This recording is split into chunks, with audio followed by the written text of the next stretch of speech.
Today we are going to see 15th chapter, which is probability. First let us understand what is experimental probability. Otherwise it is called empirical probability. This probability is based on the results of actual experiments. If we perform the same experiment for different number of times, we get different data giving different probability. It is calculated using the result P of E is number of trials in which the event happened upon total number of trials, where P of E is the experimental probability. So this says that if we want to calculate probability of any event, we have to perform actual experiments. For example, if a coin is tossed 100 times, total number of trials becomes 100.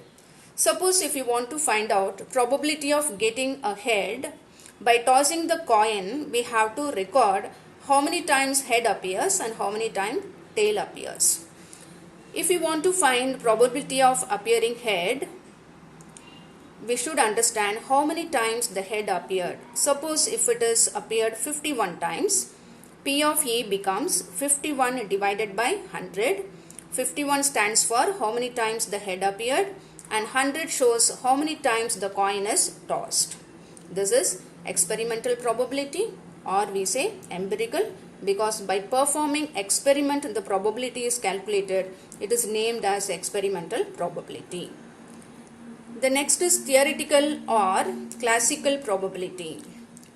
This is calculated using the result P of E is number of outcomes favorable to E upon number of all possible outcomes. Means we have to find out how many outcomes are favorable for the event we have considered divided by total number of all possible outcomes gives probability of the given event. Here we assume that the outcomes of the experiment are equally likely. Here we should understand the term equally likely. That is, when we toss a coin, then there are only two possible outcomes. Namely, head or tail is as likely to occur as the other. Similarly, in the experiment of throwing a balanced die, all its elementary events, namely 1, 2, 3, 4, 5, 6 are equally likely. Let us understand this in detail. When a coin is tossed, we know only there are two outcomes called head or tail. More heads are not marked, more tails are also not marked. There is only one head, one tail, equal outcomes. Therefore, when we toss a coin, probability of getting a head or tail, the chances of getting head or tail is equal. Therefore, we say equally likely. Consider a box which contains more white balls. Say 100 white balls are there and some 45 black balls are there. Without looking into the box, you want to choose a white ball. As white balls are more, chances of getting white balls are more. Therefore, it is not equally likely. Hope you understood the term equally likely. We proceed with elementary event, otherwise it is called primary event. An event having only one outcome of an experiment is called an elementary event. For example, a die is thrown. You want to get number 3. How many outcomes are possible? Only one outcome. Therefore, it is called an elementary or primary event.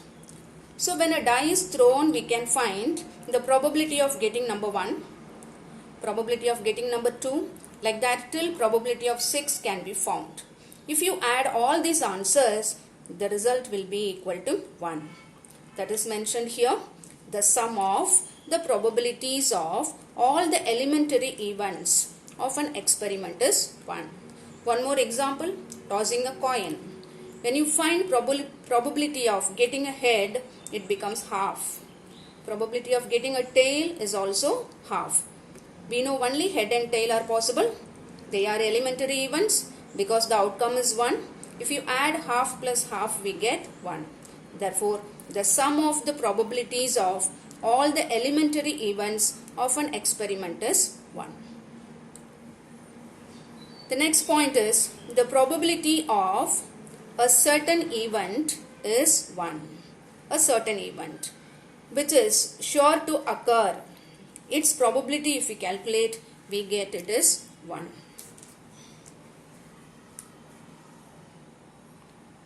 A certain event is an event which always occurs. Just now I explained, we know 100% that it is going to occur. Such an event is called a certain event. We understand with an example. The event of getting a natural number smaller than 7 in an experiment of throwing a balanced die is a certain event. Suppose you are throwing a die. What are the outcomes possible? 3 number will come out, or 4, or 5, or 6, or 1, or 2. All these numbers we know it is natural number smaller than 7. Therefore, the event of getting a natural number smaller than 7 is an experiment.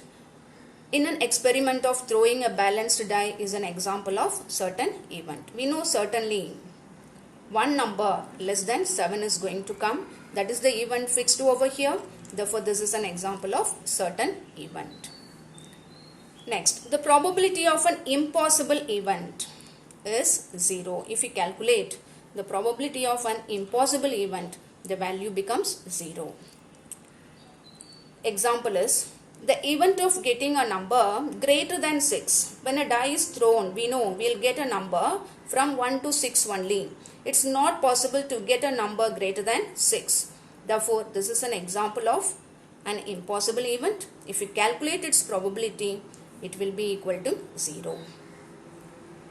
So, the next point is for probability of any event, if you calculate the probability of any event, it takes the value right from 0 till 1. Can be 0, can be 1, or it will be a value between 0 and 1. If it is an impossible event, we will get 0. If it is a certain event or sure event, the answer will be 1. For other probabilities, it will be a number between 0 and 1. This we should remember. Next, let us understand a different term called complementary event. Complementary event. For example, a die is thrown. You want to get an event of getting number 5. So, getting number 5, if it is the event, then getting not 5 is the complement of getting 5. Therefore, the event not event A is called the complement of event A, and it is denoted either by A dash or it is A bar. So, getting an event is A, not getting an event A is called complementary of the event A. The sum of probabilities of any event A and its complementary event A bar is always 1. That is, P of A plus P of A bar is equal to 1. This also we may use in sums. A will be given.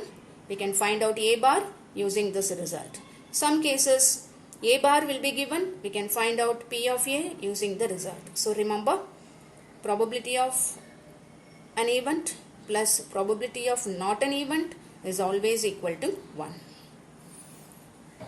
Next, let us understand few points regarding playing cards. In a deck of playing cards, we know there are 52 cards. These 52 cards are divided into 4 suits.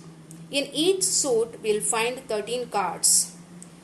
Each suit can be a spade, heart, diamond or club. These are the 4 suits.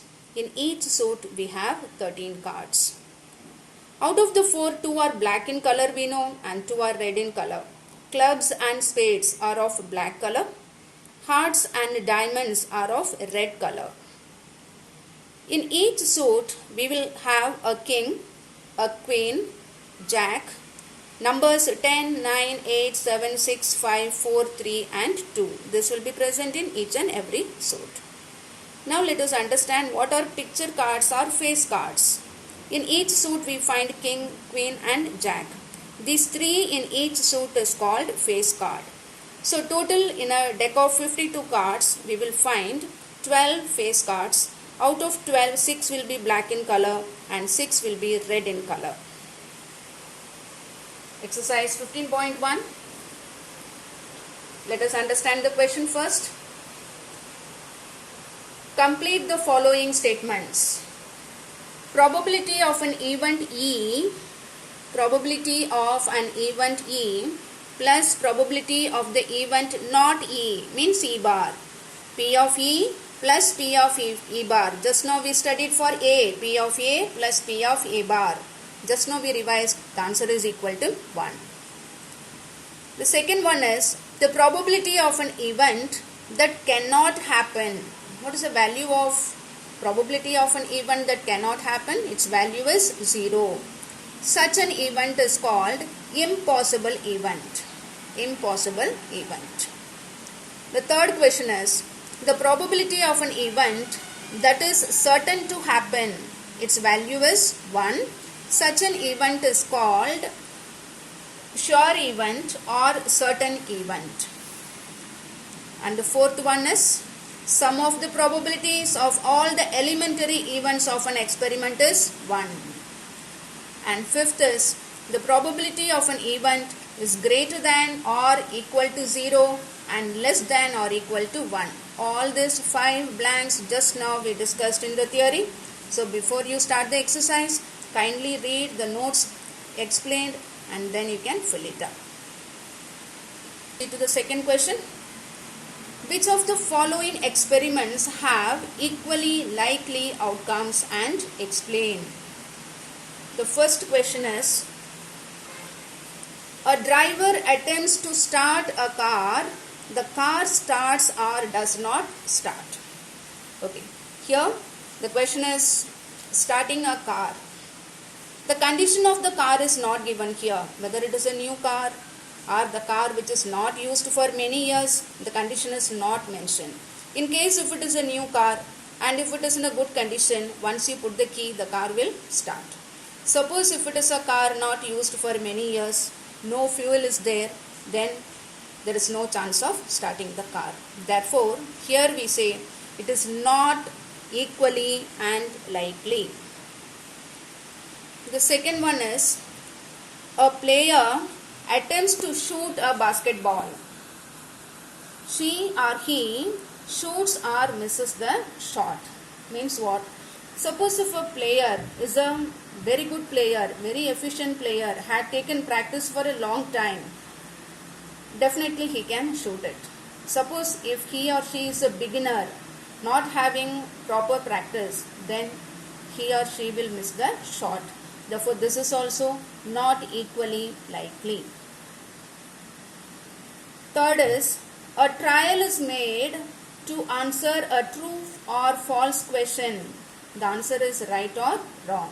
Here there are only 2 outcomes, either right or wrong. Therefore, only there are 2 outcomes of the answer being right or wrong. There is no involvement of description here. Therefore, it is equally likely. And the fourth statement is, a baby is born, it is a boy or a girl. In advance, it is known the newly born baby has to be either a boy or a girl only. And there is no chance that any outcome is favored. Therefore, this is also equally likely.